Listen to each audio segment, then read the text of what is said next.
ধন্যবাদ।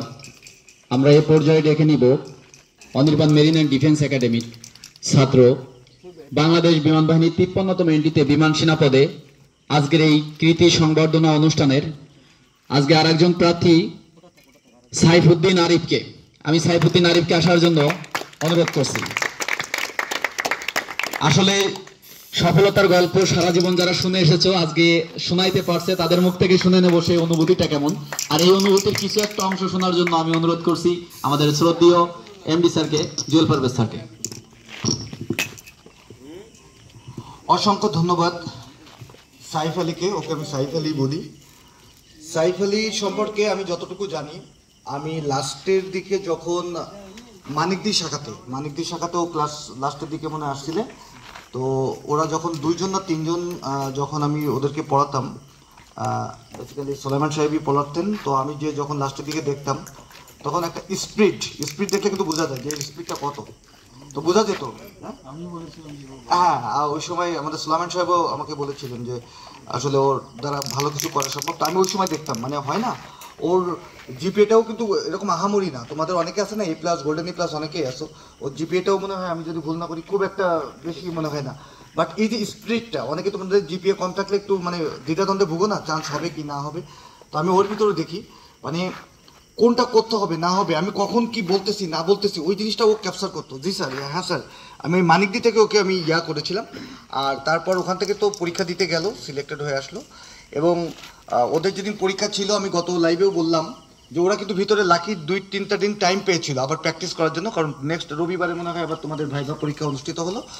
তো ওই 2টা দিন ওরা একটা দিনও মিস করিনি, এবং ও সিলেক্টেড হলে রাতেও আমার সঙ্গে যোগাযোগ করেছিল। এইটাই বড় দরকার, মানে বন্ডিংটা দরকার। অনেকে তোমরা রিটেনে সিলেক্ট হওয়ার পরে অনেকে যোগাযোগ করো না।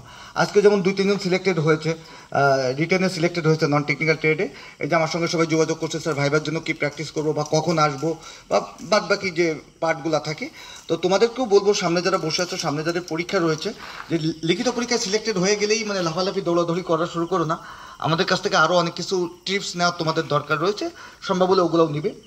আর ফাইনালি যখন দেখছি 3 দিন যখন ওদেরকে ভাইবার প্র্যাকটিস করানো হলো, মানে ডে বাই ডে যে উন্নতিটা, এটা অনেক ভালো করছে। বিশেষ করে সাইফের কথা বলবো, তারপর ওই যে এর আগে গেল নাইম তো প্রথম দিকে খুবই মানে বেসিক্যালি ও মানে স্টুডেন্ট ভালো, আমার সামনে আসলে ভলকে যেত। বাট লাস্টের 2 দিন দেখি যে ও আমাকে দেখে মানে কোনো ভয়ই পাচ্ছে না, যা বলছি মোটামুটি ডান। লাস্টের দিন একই অবস্থা সাইফের মোটামুটি, এবং আমি যাওয়ার দিনও বলে দিয়েছিলাম তোরা 3জনই চান্স পাবি, তোরা যে 3জন চান্স পাইবি, আমি কিন্তু বলেই গেছিলাম যে তোরা 3জনই চান্স পাবি। আলহামদুলিল্লাহ, যেদিন রেজাল্ট দিয়েছে আমি ঘুমাচ্ছিলাম দুপুরে, সিয়াম কল দিয়ে চিল্লাইতেছে, সিয়াম কোথায়, স্যার 3জন সিলেক্টেড একসাথে, ও কল দিয়ে চিল্লাইতেছিল। তো এটাই ছিল ওর সম্পর্কে বলা, যে আসলে জিপিএ কোনো ফ্যাক্ট না। একটা বাহিনীতে পরীক্ষা দেওয়ার জন্য ন্যূনতম যতটুকু রিকোয়ারমেন্ট ওটা যদি থাকে, এরপর যদি তোমার চেষ্টা থাকে, তাহলে তুমি সিলেক্টেড হয়ে যাবে ইনশাল্লাহ। তো এ সম্পর্কে এতটুকুই, বাকি কথা ওই বলবে, ও চান্স পাওয়ার পরে ওর অনুভূতি, এবং সামনে যারা অনির্বাণে আসতে চায় তাদের উদ্দেশ্যে কি বলবে। আসসালামু আলাইকুম রহমতুল্লাহ। আমার অনুভূতি আলহামদুলিল্লাহ ভালো, কারণ একটা মানুষ গভর্নমেন্ট জব কিংবা এয়ারম্যান হওয়া আমার একটা এইম ছিল। তো চান্স পাওয়ার পর আলহামদুলিল্লাহ আমার অনেক ভালো লাগছে, এবং কি আমি আমার মা বাবাকে জানানোর পর ওনারা অনেক খুশি হয়েছে। সবচেয়ে বড় পাওয়া হলো আমার কাছে এইটা। তারপর আমি আমাদের এমডি স্যারকে, জুয়েল স্যারকে যখন জানালাম, স্যার আমাকে কনগ্রেট করতেছে, জড়াই ধরতেছে, এইসব অনুভূতিগুলো আসলে বড় পাওয়া।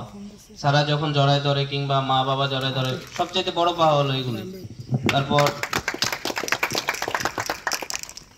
আমি যখন প্রথম আসি, আসলে আমি এই যে আইকিউ গুলা কিংবা জিকে গুলা, ইংলিশ কোন টাইপ আসবে আমি জানতামই না, বুঝতামই না। তো আমি অনির্বাণে আসার পর বুঝতে পারছি যে কিভাবে কি করা লাগবে বা কি আসল বিষয়। আমাকে প্রথম যখন আমি কচুগাছ ছাড়াই ছিলাম, আমাদের দেলোয়ার স্যার যথেষ্ট হেল্প করছেন। আমি ওনার কাছে পার্সোনালি অফিসেও যেতাম যে স্যার আমি তো এটা বুঝতেছি না, আপনি আমাকে এটা শর্টকাটে বুঝিয়ে দিন। স্যার খুব শর্টকাটে এবং ইজি নিয়মে আমাকে বুঝিয়ে দিতেন। তারপর যখন আমি মানিকদি শাখায় আসলাম, আমাদের এমডি স্যার আসতেন, আমাদেরকে একদিন সকাল থেকে প্রায় দুপুর 3টা অবধি টানা সময় দিয়েছিলেন। আমার এটা এখনো মনে আছে যে উনি পুরো সময়টা আমাদেরকে দিয়েছিলেন, এবং আমাদেরকে ইংলিশটা খুব ভালোভাবে বুঝিয়ে দিয়েছিলেন। আমার মনে হয় আমি ওই দিনের ক্লাসের কারণেই ইংলিশটা পাস করছি। তো আবার আমরা সারাদিন পড়ার পর রাতে আমাদের থেকে 3-4টা করে প্রতিটা বিষয়ের আলাদা আলাদা মডেল টেস্ট হতো। তো আসলে এই বিষয়গুলোর কারণে আমি আগামীতে যাদের পরীক্ষা আছে তাদেরকে যত দ্রুত সম্ভব অনির্বাণে আসতে বলবো, কারণ অনির্বাণে তুমি শর্ট টাইমে যথেষ্ট ভালো প্রস্তুতি নিতে পারবা, এবং আর যদি তোমার ভালোভাবে সিওরিটি নিয়ে পাস করতে চাও তাহলে তোমার লম্বা সময় থেকে থাকলে যথেষ্ট সিওরিটি থাকে যে তুমি পারবা, কারণ এখানে লম্বা সময় ধরে তুমি ভালোভাবে শিখতে পারবা জিনিসটা। তো আমি সবাইকে সাজেস্ট করবো যে যত দ্রুত সম্ভব অনির্বাণ এসে পড়ো। Thank you. অসংখ্য ধন্যবাদ।